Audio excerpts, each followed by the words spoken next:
Hey guys, so I'm back and I'm really excited to talk about my process and how I put together this cinema kit for the Blackmagic 6K. This works as well for the 4K. Talk about the process, the components, and what made it work and what didn't. So let's get to it.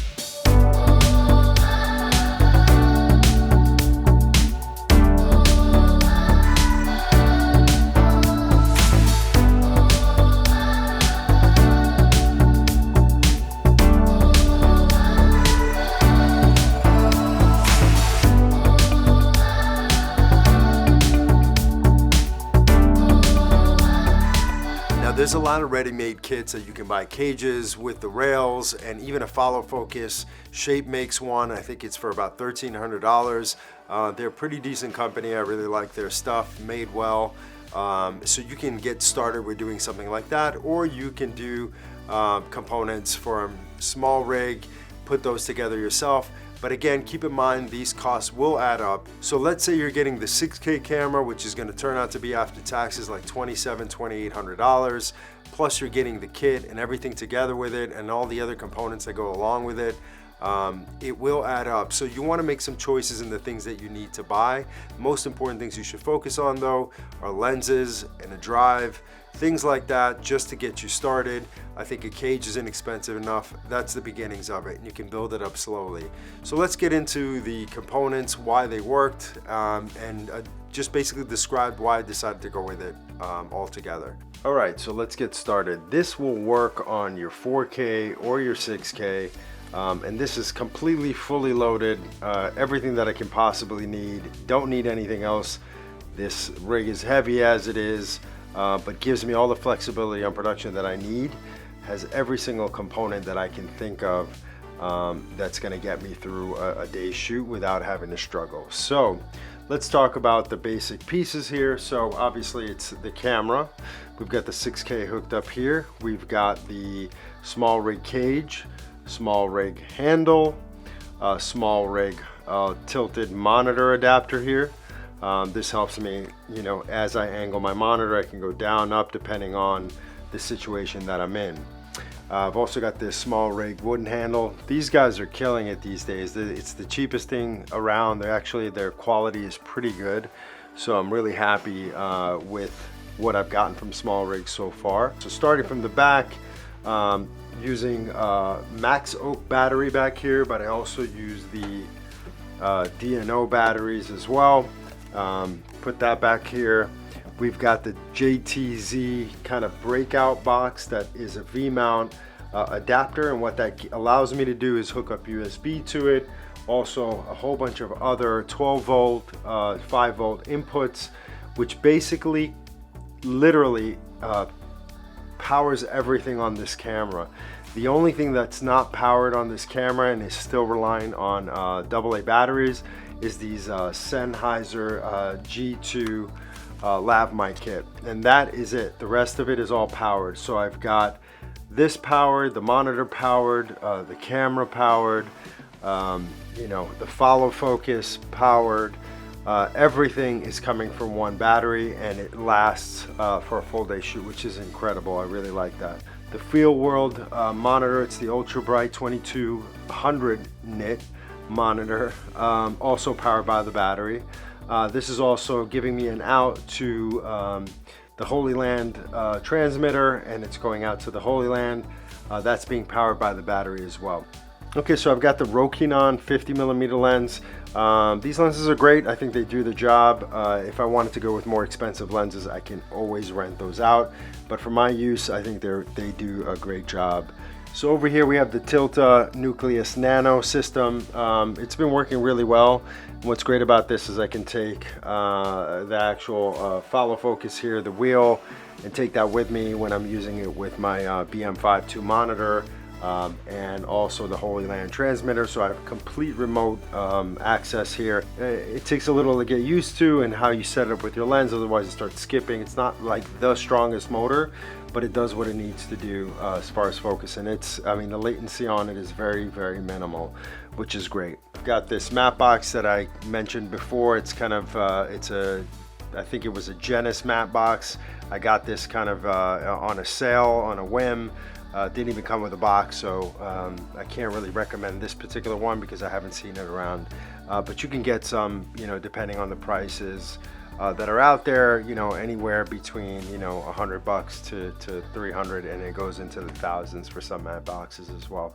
But what's great about this one is I can literally flip this one out just by unscrewing it here, which I really like. So that's always good when it's got a little kind of flyaway open.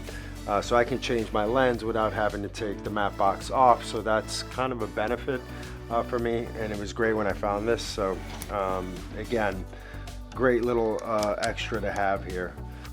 Let's turn this guy around.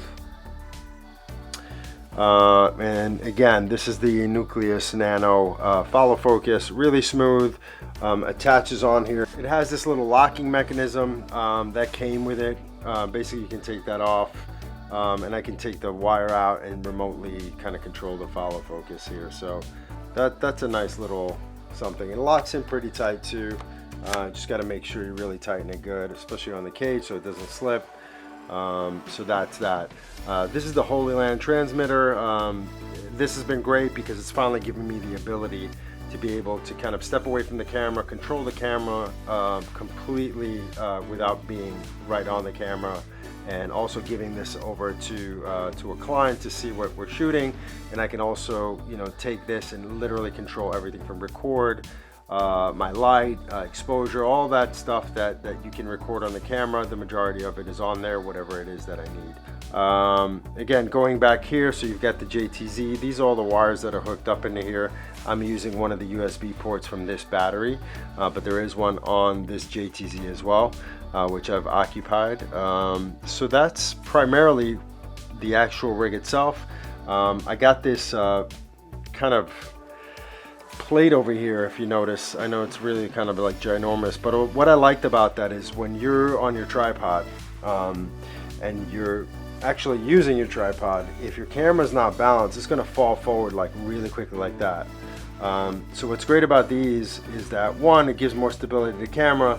Secondly, I can balance my camera, so if my camera's like really front heavy and I want to push this over, or, you know, kind of balance it out better, I just loosen that up here and I can move it forward or back depending on how I want it. Now that's really helpful, especially if I'm doing you know, trying to really get kind of nice smooth shots. It's really important that you have that. Again, I have everything I can possibly need on this thing.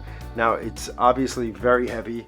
You could get a shoulder rig for this, but most of the things that I'm shooting, I want to make sure that I'm locked off or put it on rails and really think about what I'm going to be doing if I'm going to be planning my shots. Now again, you can break this camera down into a smaller situation. You can take, you know, this matte box off basically, and then kind of, you know, break it down in a smaller way. Start taking the follow focus off. Maybe you use a smaller monitor. You're starting to look at a smaller setup. You know, again, it looks hefty and big right now, but now if I unclip this here, take it off here, you know, it's manageable. Yes, it has its downsides, but I think overall the upsides are much more worth it. The footage from this camera is fantastic. This has been a treat to use. The fact that I can get away from the camera has been amazing. So, you know, really impressed with this camera. Love it. And I hope you enjoy these videos. So in conclusion, do you need to build this out to be a cinema rig?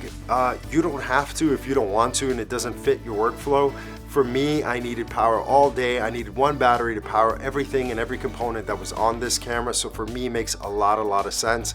Now there's pluses and minuses to everything that you do.